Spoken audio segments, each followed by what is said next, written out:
خدا کے لوگوں نے پھر اس کی نافرمانی کی، بس خدا نے ان کو 40 سال کے لیے فلسطینیوں کے قبضے میں کر دیا۔ پھر اس نے سمسون نام ایک شخص کو ان کی آزادی کے لیے چنا۔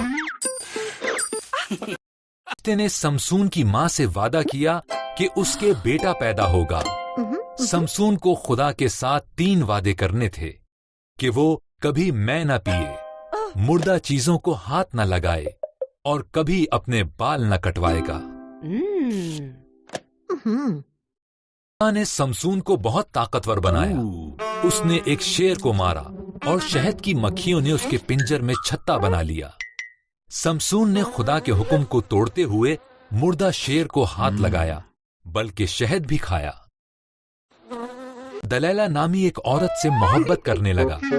فلسطینیوں نے اس عورت کو بہت سی دولت دینے کا وعدہ کیا کہ وہ پتہ لگائے کہ سمسون اس قدر طاقتور کیوں ہے۔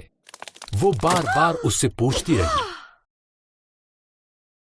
سمسون نے دلیلا کو راز بتا ہی دیا، اگر میرے بال کاٹ دیے جائیں تو میری طاقت ختم ہو جائے گی۔ بس جب وہ سو رہا تھا تو دلیلا نے ایک آدمی کو بلوایا اور اس کے بال کاٹ دیے، جس سے سمسون کی طاقت اس سے چلی گئی۔ فلسطی آئے تو انہوں نے آسانی سے سمسون کو پکڑ لیا۔ انہوں نے اس کی آنکھیں نکال دی اور اسے قید میں ڈال دیا، جہاں وہ چکی پیستا تھا۔ آہستہ سمسون کے بال بڑھنے لگے۔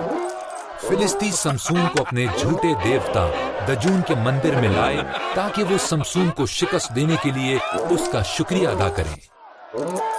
سمسون نے خدا سے درخواست کی کہ وہ صرف اسے آخری بار طاقت عطا کرتے۔ سمسون 2 ستونوں کے درمیان کھڑا ہو گیا اور انہیں زور سے دھکیلا۔ مندر گر گیا۔ تمام فلسطی اور ان کے ساتھ سمسون بھی مر گیا۔